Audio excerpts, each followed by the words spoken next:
I'm upgrading from a Google Pixel 6a to a Google Pixel 7a. Now, coming into this upgrade, there are two particular things that I'm super excited about, and that is the 90Hz refresh rate and the wireless charging. I know these are not the top of the line features, and I will talk about them more in a second, but for now, let's talk about the build quality because it is similar to the Google Pixel 6a.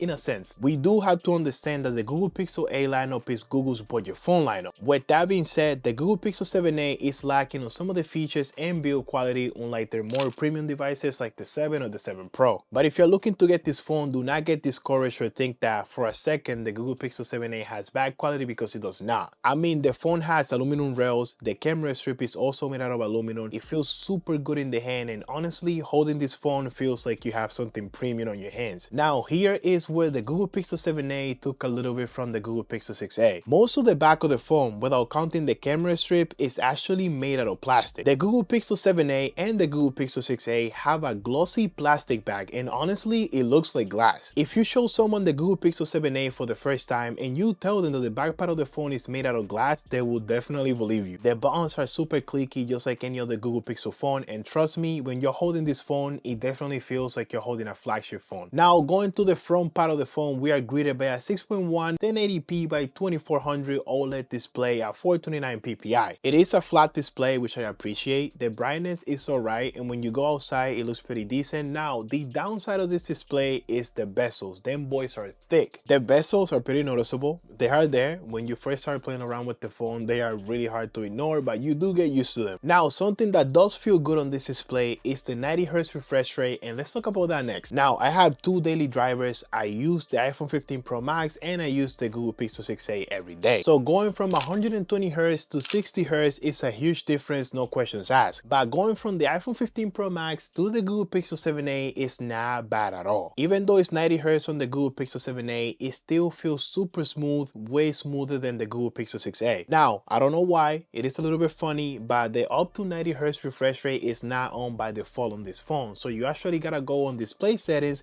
and you gotta turn on a smooth display. After that, you're gonna notice that everything is a lot smoother. By the way, before I forget, this phone is $500. Let me know down in the comments if you think it's worth $500. Now let's talk about wireless charging, and this was one of the features that I was most excited about, but then I learned that it's only 7.5 watts and it's not fast wireless charging. I was a little bit disappointed that it wasn't fast wireless charging, but wireless charging is still good to have on any phone, so the feature is more than welcome. Now, when it comes to this, there are some downsides to only having 7.5 watts. So if I'm using the wireless charger and I'm watching a video or I'm on the road using my GPS, I notice that the charge doesn't go up. It either stays wherever it is or it goes down super slow. So something to keep in mind, if you're using the wireless charger and you're using the phone at the same time, you might not get the charge that you need. Now, the good part is if I'm recording a video, working, or going to sleep, I can just throw it on the wireless charger and it does get the charge that it needs. Now that we know all the juicy details about wireless charging, let's talk a little bit about the battery. The battery on the Google Pixel 7a is actually 4,385, which is smaller than the one on the Google Pixel 6a, which is 4,410. It only supports up to 18 watts when it comes to charging, which is somewhat slow, and you guys already know that the wireless charging is only 7.5 watts. When it comes to how good the battery life is, I don't know yet. I haven't tested that out, but the Google Pixel A lineup is known for doing really bad when it comes to battery life, so looking forward to test that out. Now, the cameras, which on paper they sound incredible. We know that the Google Pixel 6a actually has the old 12 megapixel sensor, which until this day it still performs incredible. But the Google Pixel 7a has a whole new camera system with a 64 megapixel main camera, 13 megapixel ultra wide, and a 13 megapixel selfie camera. Now, a $500 phone with this camera system sounds incredible on paper. We'll see when we test this on the full review, so make sure you subscribe for that. And you're also able to do 4K 60 on the main camera, and then you can do 4K 30 on the other cameras, which is also pretty good. Now, it is a mid-range phone, and I can see a lot of people buying this phone because of the price and the camera system. I have been seeing a lot more people talk about Google Pixels and leaning to buy more Google Pixels as they get better and better. If you're looking at buying this phone, something to keep in mind is that it's only $100 less than the Google Pixel 7, and the Google Pixel 7 goes on sale quite a bit. And the Google Pixel 7 does have better camera, better specs, better build quality, fast wireless charging coming in at 21 watts, and I believe it's also IP68 water resistant. Let me know down in the comments if I'm wrong.